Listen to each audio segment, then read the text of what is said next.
ñu ngi leen di nuyu di leen jaajëfal yéen ñi sur chaîne di xalaat TV ñu leen di dalalaat ci seen jàngatu bés bi. tey dañuy wax comme ni ñu ko annoncé woon ci suñu avant dernière vidéo ci révolution bi nekk di xew Mali. déjà waxoon nañ ci contexte bi jur coup d'état ba fa amoon jëloon ci position ni ñun ñaawlu wuñu coup d'état bu fekkee ni président bañ ko def musul dox ci tey askan wa loolu moo xewoon Mali. ñun ànd nañ ci coup d'état bu fekkee ni président bi ak njabootam dañuy jël xaalisu réew mi di ci cakaay mel ni kuy kookali askan woowee nga xam ni bu ñu ndékkee duñu añ bu ñu añee duñu reer bu ñu soxlaa faju conditions yi matewul bu ñu bëggee jàng duñu leen teg ci yoon bi leen di permettre ñu am xam-xam doon ay kàngam mën a jariñ seen réew lii moo xewoon Mali. ñun ànd nañ ci coup d'état bu fekkee ni président bi au lieu que mu préserver ay intérêt réewam dafay lëkkaloo ak France jàpp ni ñii ñooy ay yàllaam jël mbooleem ressources réew ma wanteer leen ko fekk moment boobu noonu sa économie mi ngi nërmeelu parce que état bi amul xaalis. amoo xaalis ma yàggi toog ci pétrole or gaz uranium fer coton te lépp dafay génn réew mi di dem feneen ñeneen di ko jariñoo lii moo xewoon Mali. te yii yëpp nag buy xew cim réew doo dégg ay kuréel yu ci mel ni Union africaine CEDEAO mbaa benn chef d'état africain ñaawlu ko parce que ay mbootaay lañ yoo xam ni daanaka ñoom ñëpp a yam ku ci nekk la muy def ci réewam boo ko gëstoo moo gën a yées. kon doonatul ay kuréel ngir njariñu africain yi mais ay syndicat lañ leen mën a dippee ku ci nekk di sàng sa morom sutura. waaye nag bu ñu defee coup d'état kenn ci président yooyee di asaaloo seen réew nga gis ku nekk tàmbali bind ay communiqué naan état démocratique ak théorisé gu dul jeex. fàtte ni suñu réew yi yu ci bari bokk ak anam gi ñuy fonctionner turu état ndongo la ñun yoruñu ay réew. ba tax na màbbal institution yooyu noonu ak ñu koy incarner jamono jii wareef la. loolu moo nekk di xew Mali ba tax ñu bëgg ci def benn taxaw seetlu pour que ñu bari comprendre que ni ñun buñ ko bëggee changement mën naa am question de volonté la ak fulla gu mat sëkk loolu la ñu nekk di nemmeeku Mali. bi coup d'état amee woon Mali bésu mardi 18 août 2020 Ibrahima Boubacar Keïta ñu daal di koy wàccee ci bopp réew ma France bokk ci dëkk yi njëkk a jóg di ko ñaawlu naan nañu delloo pouvoir bi civil yi. muy nag position bu ñu mën a comprendre ndax boo amee sa doom ju lay tarbiyu loo wax mu ne waaw jiital intérêt France que intérêt malien yi bu ñu xëyee bés rek daal di koy wàccee nga sentir que ni say intérêt ñi ngi koy menacé faaw nga daw yuuxu. kon parfois ay position France faaw ñu koy mën a comprendre bu dul woon ñun ñoom duñu dund mais au moins nañ ko defee ak élégance. bu réew France amoon tuuti worma ci suñu réew yi dafay bàyyi population malienne gérer seen transition. tëggaat seen réew ci anam gi ñu ko bëggee ñoom doog a nag ubbeeku ci ay négociation ndax ñoom réewu Mali ñi ngi woon ci tànk yi ndax jël nañ ku ñu naan Bandaw ne woon ministre de la défense def ko président de la transition Mokhtar Wane ñu daal di koy def premier ministre samp gouvernement nëgandiku le temps que ñuy tegaat réew mi ci yoon organiser élection présidentielle. mais problème bi mooy nawoon fa woon France dafa bëggoon impliqué wu ci mbir yi ba invité ko moom Bandaw biir France waa ji yëgër-yëgëri dem wuyu. alors que càkkuteefu malien yi moo nekkoon France génn complètement ci anam gi ñuy doxali seen réew ñu bàyyi leen ñoom ñu régler seeni problème France lànk ndaari te leen witt ne du leen bàyyi militaires yi dem ba gis ni ndeke président de la transition bi muy Bandaw ak premier ministre bi muy Mokhtar Wane dañu nekk di jàdd yoon gannaaw audience ak Macron. Assimi Goïta mooy vice président mais gars yi dañuy tëgg seeni mbir te moom du ko sax yëg ñu gis ni ñii bu leen arrêté wul. Mali dafay delluwaat ci buumu njaam topp benn chef muy France militaires yi am fulla gu doy ni teggi seeni ndombal tànk ñoom ñaar jël nag les choses en main. Macron tàmbali xataraayu ne lii coup d'état la ci biir coup d'état du dëgg du yoon ba noppi nag di menacer. Ce qui a été conduit par à nouveau les militaires putschistes est un coup d'état dans le coup d'état inacceptable qui appelle notre condamnation immédiate et aussi le fait que nous sommes prêts à prendre des sanctions ciblées sur les protagonistes. donc kàddu yu mel nii duñu bett parce que Assimi Goïta dafa këpp yalwaanu France ndax kii di Bandaw ak Mokhtar Wane bu leen bàyyi woon ak seen sago daañu jébalaat Mali réewu France comme jamono IBK militaires yi taxaw ne du ci dal. mois de mai la Macron yëkkati woon kàddu yi ba noppi di menacer ne daañu jël ay daan jëmale ko ci ñiy daaneel ñoom Bandaw.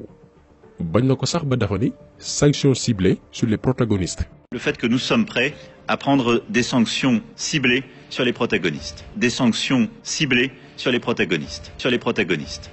xam nga Emmanuel Macron bu ne dafay teg ay daan ñi nga xam ne ñoo daaneel gouvernement de transition bi mënu ko teg fenn gisuñu ban xeetu daan la France mën a teg réewu Mali kon xeetu daan boobu noonu Macron di wax lu mu doon mois de mai la ko jibal juin juillet ñu jéemoon rey Assimi Goïta ci benn juma bi mu doon julee bésu tabaski comme ni ñu tàmm di ko gisee saa yu France sentiré ni am na benn jëmm buy incarner changement ci suñu continent bi moo xam Thomas Sankara ba ci Kadhafi képp ku jóg ngir préserver say intérêt réew France sàkkal na la pexe en complicité ak ay africains yoo xam ni bëgguñ seen réew ay traître lañ. heureusement que tentative d'assassinat bi ñu jëmale woon ci Assimi Goïta jàllul kenn ci ñaar ñu yabaloon ngir ñu jouer le sale boulot dafa sax mujj dee en prison gisoon nañ ay droits de l'hommiste doon ko ñaawlu naan dañ koo rey mais même bu dee ne dañ koo rey est-ce que ñun Afrique war nañ bàyyi rek saa yu ñu woote révolution am benn jëmm ju koy incarné ñu am ci moom yaakaar ñu bàyyi benn samba boy bu jugee fële sàkkal ko pexe mu jeex te dara du ko ci fekk warkat yooyu noonu nekk suñu biir te capable jël ay bakkanu seeni moromu nit yu ñuul yoo xam ne dañoo am ci ñoom yaakaar pour wut lu neex tubaab bi ñooñu mérité wuñu dund dañ leen war a éliminer ndax lu yàqu ñooma depuis indépendance et le fait que kuñ ci jàpp jox la une bonne correction dina dissuader tiital ñeneen ñi amoon même intention yi moo tax ñun deewu ki jéemoon rey Assimi Goïta choqué wuñu benn yoon ndax ñu mel nii ñoo tax Afrique mënul jëm kanam révolution bu yàqu ñooma. léegi dañuy def benn pause bu ndaw ndax xam naa depuis le début ñàkkul ñuy posé waay question lan moo tax France yéeg ñu rek ba ñoo wàcc mel ni góomu robaale suñu kaw bëgguñoo forcer mbëggeel boo xam ni moom sax dëggul ci moom. nee naa leen ñoom dañuy afficher indo dawal kabooy ci seen kàddu nee nañ dimbali askanu Mali moo leen tax a jóg ndax jàpp nañ ni mbiru terrorisme mi ngi fay gën a am doole dem nañ sax ba naan suñuy soldats ñi ngi fay dee di yërëmtalu naan dépensé nañ ci ay milliards mais lan moo tax France di def lii lépp lii mooy laaj bi. boo jëlee Nord-Mali bi nga xam ne terroristes yi dañ ko song bëgg cee teg loxo dafa dend ak benn partie Niger bi nga xam ni ab société française bu naan Orano ex Areva dafay exploiter ressource bii di uranium lu ëpp juróom fukki at chaque année France génne fa 8000 tonnes uranium pour alimenter 58 réacteurs nucléaires yi nekk France di ci produire énergie boo xam ne bokk na ci li leeral France gépp te bu ñu bàyyi terroristes yi occupé Nord-Mali romb ko jàll Niger kon population bu France ñu ci baree bari dañuy am problème courant lii benn mbir la. beneen lees waxul mooy depuis 2013 malgré li fa soldats français yi nekk lépp taxul wàllum terrorisme di wàññeeku au contraire chaque jour situation bi dafay gën a empiré wu. li média de propagande yu ci mel ni RFI France 24 dul wax te muy am sur le terrain mooy opération Barkhane bi France lancé ngir nee na protéger la zone du Sahel dafa rax ay activités minières illégales yoo xam ni gouvernement du ko yëg askan wu du ko yëg loolu la ñuy wooyee exploitation non officielle maanaam amoo contrat d'exploitation amoo autorisation du accord du signature mais yaa ngi profité ci benn pëccoxoo di sàcc ay ressources jàmbur ndànk-ndànk loolu jaral France mu dem bay rey ay doomi Mali. xam nga France dafa ñëw ne dafay sauver maliens yi mais ci seen opération yi dañuy rey ay doomi Mali janvier 2021 bi ñu weesu rek moo ci mujj armée française rey nañ fukki doomi Mali ak juróom-ñeent ay civils yu deful dara ci village bii di Bunti ñu demandé leen lu waral lii ñu ne ay terroristes lañ doon ciblé lii la France nekkee Mali ba tax na askan wi yëpp àndandoo ne nañu génn seen réew xam nga koo xam ne da nga ne da nga koy dimbali mu dem ba gis li nga nekkee ne la génn leen abal ñu yaaxaati nga war a am jom dem sa yoon mais France dafa lànk ne duñu dem et puis fan ngay xamee ni France dañuy cinéma dëgguwuñu décembre 2019 Macron dafa ni mënatul supporter ñoom ñuy dimbali ay askan di ci ñàkk ay soldats ak seen xaalis ñu wëlbatiku di leen xas mu ne na ci président yi wax wala ñoom ñu xam nuñ def maanaam dem seen yoon. Souhaitent-ils notre présence? Ont-ils besoin de nous? Je veux des réponses claires et assumées sur ces questions. Je ne peux ni ne veux avoir des soldats français sur quelque sol du Sahel que ce soit, alors même que l'ambiguïté persiste à l'égard de mouvements anti-français. gannaaw lii Mali yi ñëw ne leen ñun ñoo leen gën a pare jóge leen fi bëggatuñu leen suñu réew ndax lu jiin njàkk yéena bi Assimi Goïta ñëwee gis ni France ci ay caaxaan képp la nekk protéger le peuple malien taxul ñu jóg gannaaw bu ñu jëndee ay hélicoptères yoo xam ne bàyyeekoolu France muy loo xam ne gëj naa am France mer ci lool ndax wóorul ñuy dem jëli ci ñoom ay mbir mën nañ ci def ay bombe explosive. Mali da cee dolli jël benn société russe de protection bu ñu naan Wagner parce que tamit faaw ñu renforcer sécurité Assimi Goïta ndax France mi ngi ci kawam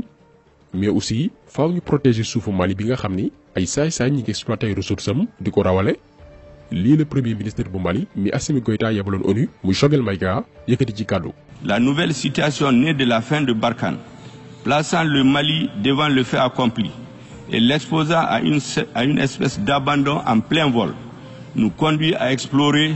les voies et moyens pour mieux assurer la sécurité de manière autonome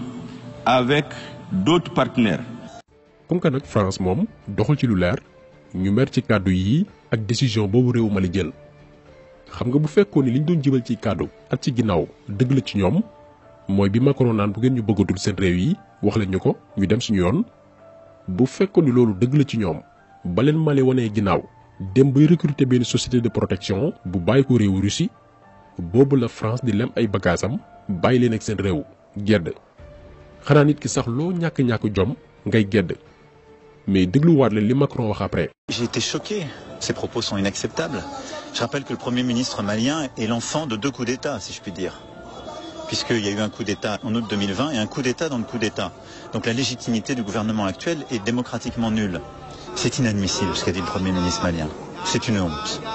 Et ça déshonore ce qui n'est même pas un gouvernement. Les gens qui sont aujourd'hui à la tête du Mali. Et je sais que le peuple malien ne pense pas ça.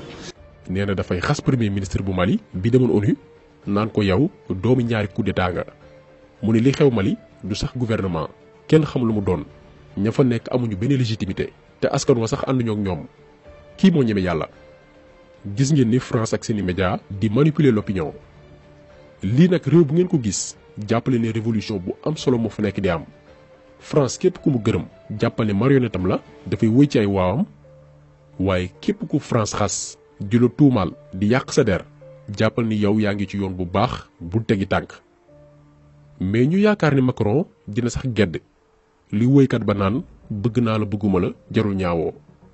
ñu foogoon ni daañu jël seeni dëbës daw génn réew ma bàyyi maliens yi régler seeni problème Macron ne daañu wéy di intervenir ngir stabilité réew ma. Qu'ils fassent leur travail qui consiste au retour de l'État à Kidal dans le nord du pays, ce qu'ils ne font pas depuis des mois. Nous allons continuer à développer les projets en matière de développement et on va continuer à essayer de stabiliser.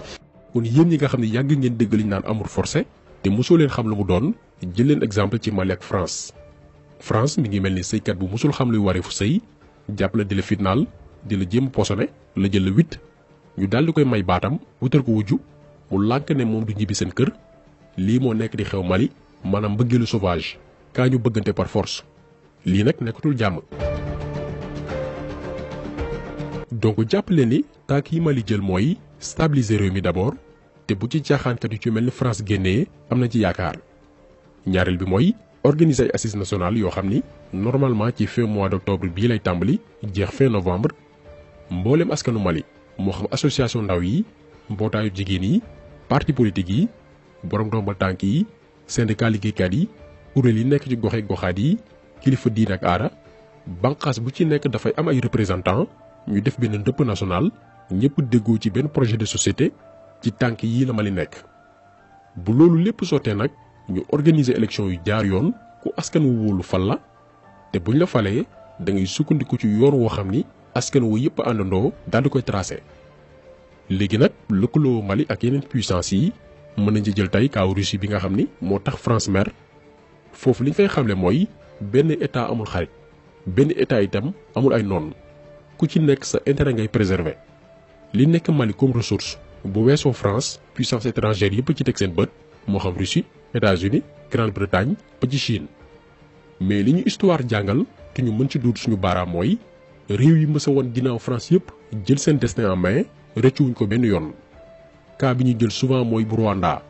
bi ñu wanee ginnaaw le système français tey bu ñuy lim réew yi nekk ci yoonu émergence moom la ñuy citer un exemple te pourtant ay at ci ginnaaw ci guerre lañ nekkoon. jëlal tey réew yi anglais colonisé woon en Afrique de l'Ouest ñu am Ghana ak Nigéria booy lim puissance économique yi ñooy nekk ca kaw parce que anglais yi loo leen mënti waxal au moins daañ la bàyyi nga doxal sa réew ak sa teeyu bakkan mais France moom daf lay jël bëgg laa doomoo lu baax sa réew mu jàpp ni moom moo ko yeyoo la jël le 8 élection bu amee mu ci jéem a dugg di ngémbaay candidat ngir placer ay pion yoo xamante ni dañ ko mën a rendre service lii lañ ne dafay jeex te réew Mali moom foofu la ñu teg seen tànk ñuy ñaan yàlla matali yéene boobu noonu te mu doon ndox bi wala ngaan ci mboolem réew yi ko wër te yàlla musal leen ci pexey France ndax actuellement politique bi France di mëne Mali mooy du ma lekk ci ndab li waaye naa ci xëpp suuf yàq kese moo leen dese moo tax ñun gëm nañ ni bu Mali gënee pare ci wàllum armée ba renforcé wu ba wóolu boppam France bu ñu lànkee ba ñu jógee foofu noonu guerre ak ñoom dafay nekk solution ndax ñu dëgër bopp lañ ñu woowle lañ benn toq jom amuñu ko rax ci dolli sincère ñu kon taxasolu bi tey loolu la woon ñu ngi leen di gërëm di leen jaajëfal di leen di daje incha allah beneen yoon ci beneen jàngat jaa ngeen jëf